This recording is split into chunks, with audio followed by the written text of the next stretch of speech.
So I am reading Lord of the Rings for the first time, as most of you know. And as I've been reading, I've had lots of questions, but lately I just have one question.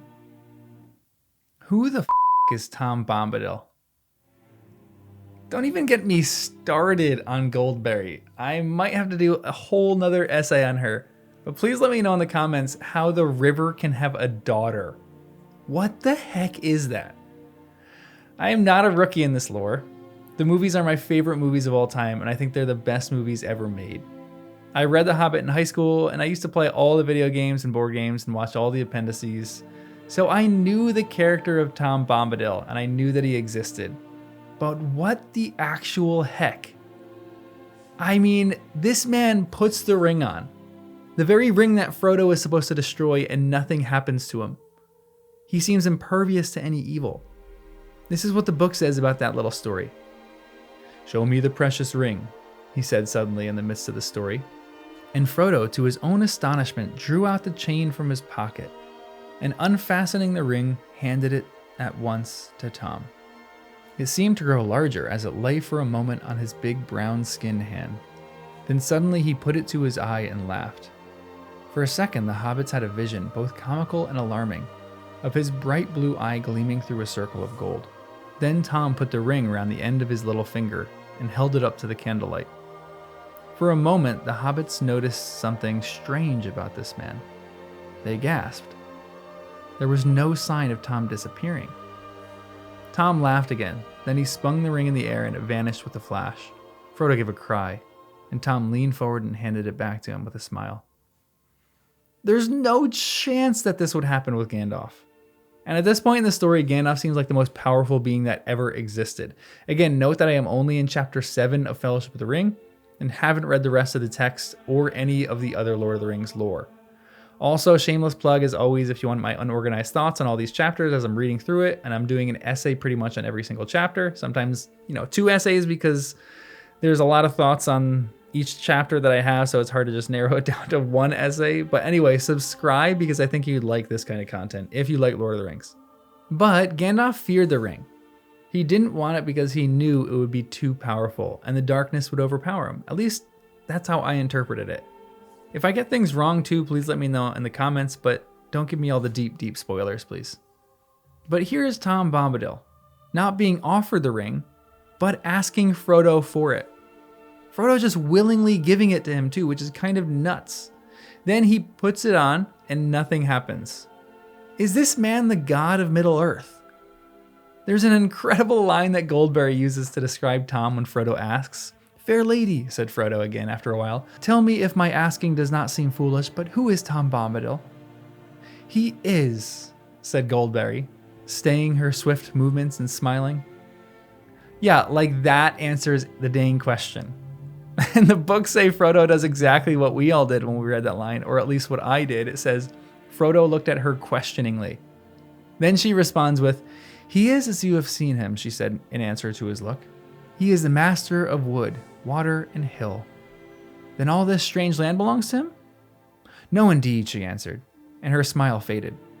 "That would indeed be a burden," she added in a low voice, as if to herself. "The trees and the grasses and all things growing or living in the land belong each to themselves. Tom Bombadil is the master. No one has ever caught old Tom walking in the forest, wading in the water, leaping on the hilltops under the light and shadow. He has no fear. Tom Bombadil is master." So it's not like he created that stuff, but perhaps if you have no fear of it, you are the thing's master. I don't know, that's kind of like a weird thought, and maybe I'll explore it later on in another essay, but I haven't really thought that one too much to write about that at length. But what Goldberry said reminded me of what is in the Hebrew Bible about how Moses asks about the name of God. In it, Moses says, "Suppose I go to Israel and say to them, 'The God of your fathers has sent me to you.' And they ask me, 'What is his name? What shall I tell them?' God said to Moses, 'I am who I am.' This is what you are to say to the Israelites, 'I am has sent me to you.'" That is kind of like the closest thing to the "I am" line that we get. But it doesn't really fit all that well, because Tom is an enigma. Frodo, after Tom put the ring on and disappeared, decided to see that if the ring still worked, so he put it on his finger and decided to walk around a little bit to test his luck. Tom actually calls him out. Not only is he impervious to the darkness of the ring, but he also seems to not let its evil make him a victim either. This is what the book says. He got up and crept quietly away from the fireside toward the outer door. "Hey there," cried Tom, glancing toward him with a most seeing look in his shining eyes. "Hey, come, Frodo, there. Where be you a-goin'? Old Tom Bombadil's not as blind as that yet. Take off your golden ring. Your hand's far more fair without it. Come back. Leave your game and sit down beside me. We must talk a while more. And think about the morning. Tom must teach the right road. And keep your feet from wandering." So, he is wholly unaffected by the ring, which blows my mind. And besides the propensity for singing, which, to be honest, got a bit annoying, I have to say, if I was impervious to any darkness, I'd probably be singing every single minute as well. But besides that, the chapter describes him strangely vague and strangely specific. I don't fully understand it, and I cannot fully get a grasp on it. When Frodo finally asks him who he is, this is what Tom's own response is. Also note how he refers to himself in the third person too. Quirky but weird. "Who are you, master?" he asked. What?" said Tom, sitting up, and his eyes glinting in the gloom. "Don't you know my name yet? That's the only answer. Tell me, who are you, alone, yourself, and nameless? But you are young, and I am old. Eldest, that's what I am. Mark my words, my friend. Tom was here before the rivers and the trees. Tom remembers the first raindrop and the first acorn. He made paths before the big people, and saw the little people arriving.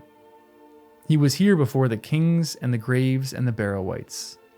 When the elves passed westward, Tom was here already, before the seas were bent. He knew the dark under the stars when it was fearless, before the Dark Lord came from outside."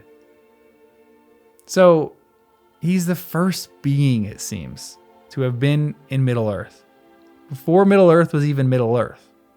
And now he just holes up in the forest, in the old forest particularly, and takes some river daughters home to hang out with. He's also an insanely good man too, with the love that he shows for Goldberry. He picks her flowers, and they both in tandem just seem like a great duo.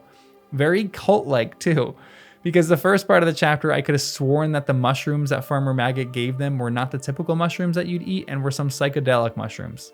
Because this was the description in the very beginning of the chapter. The four hobbits stepped over the wide stone threshold and stood still, blinking. They were in a long, low room, filled with the light of lamps swinging from the beams of the roof. And on the table of dark polished wood stood many candles, tall and yellow, burning brightly. In a chair at the far side of the room, facing the outer door, sat a woman.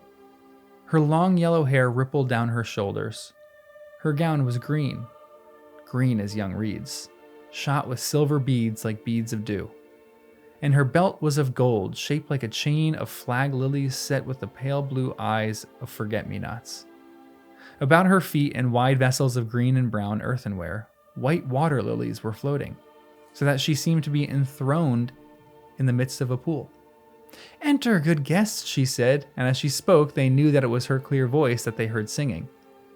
They came a few timid steps further into the room and began to bow low, feeling strangely surprised and awkward, like folk that, knocking at a cottage door to beg for a drink of water, have been answered by a fair young elf queen, clad in living flowers. But before they could say anything, she sprang lightly up over the lily bowls and ran laughing toward them. And as she ran, her gown rustled softly like the wind in the flowering borders of a river. "Come, dear folk," she said, taking Frodo by the hand. "Laugh and be merry. I am Goldberry, daughter of the river." I mean, if that's not a trippy dream, I don't know what is. Tom then talks about this rivalry he has between him and the old man Willow, which he doesn't get into that much in this chapter, but suffice it to say that it sounded a lot like the Star Wars idea of this trinity of the Force. One on the good side, one on the bad side, and one that holds all things together. It seemed like Tom is on the good side, Old Willow is on the bad side, and I don't know, perhaps Frodo is the balance in the Force, but Lord of the Rings style. But Tom seems more than just the goodness and purity of all Middle-earth. He seems to control rain and control weather. Because there's a section when some dark clouds start to move over Tom's land and Frodo sees him outside walking and looking like he's waving it off. So the clouds kind of change and revert paths. Then when he comes back inside, he's as dry as there are no signs of wetness except on his boots. So is he even impervious to the rain and the weather? He is the master of them, but sheesh, I have so many questions about this guy. I also love how he just gives them a cool drink of water. And the book says, the drink in their drinking bowls seemed to be clear, cold water, yet it went to their hearts like wine and set their voices free. The guests became suddenly aware that they were singing merrily, as if it were easier and more natural than talking. It's like this guy is the Lord of the Rings Thoreau, sucking the marrow out of life and getting his guests drunk on actual water that's untarnished by anything dark. But again, to be honest, this whole section felt slightly creepy and cult-like to me.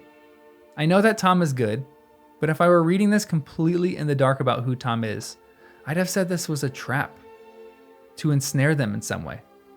Everything felt too good. But there were also some ominous threats outside the boundaries, like how Goldberry and Tom kept telling them not to pay attention to any of the nightly noises, as if they're going to hear terrible things and they just have to ignore them.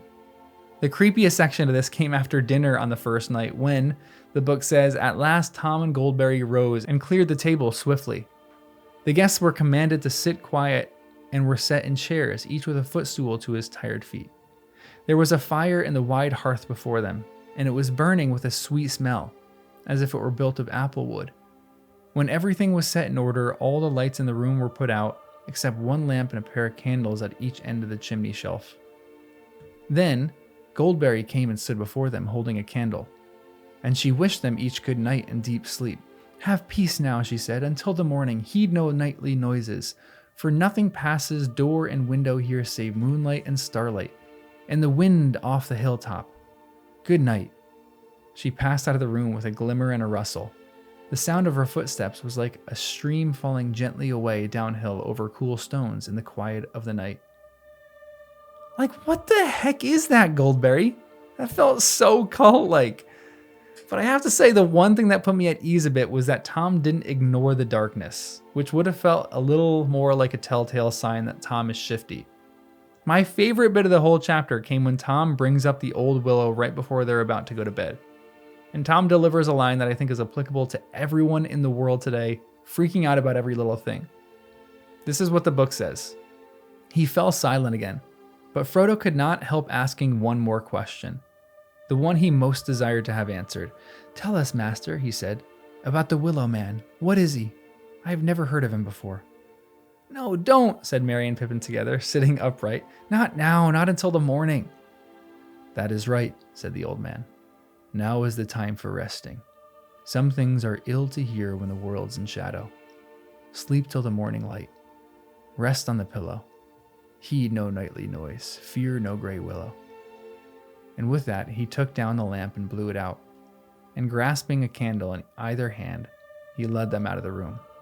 Their mattresses and pillows were soft as down, and the blankets were of white wool. They had hardly laid themselves on the deep beds and drawn the light cover over them before they were asleep. I love that, especially the line, some things are ill to hear when the world's in shadow. Just astute and brilliant stuff from Tom. And this essay is just me rambling about my first real experience with Tom Bombadil because he is such a weird dude. And I don't know what he is. And I know Tolkien fans are divided because Tolkien never really said anything about Tom except that he was fashioned after a doll that one of his children had, I think. But I also think that is kind of brilliant writing too. Writing this character that has immense power but is incredibly ambiguous. Tolkien knew we'd be discussing and debating this years later. And he's probably looking down with a smile on his face as we debate who the Tom Bombadil is.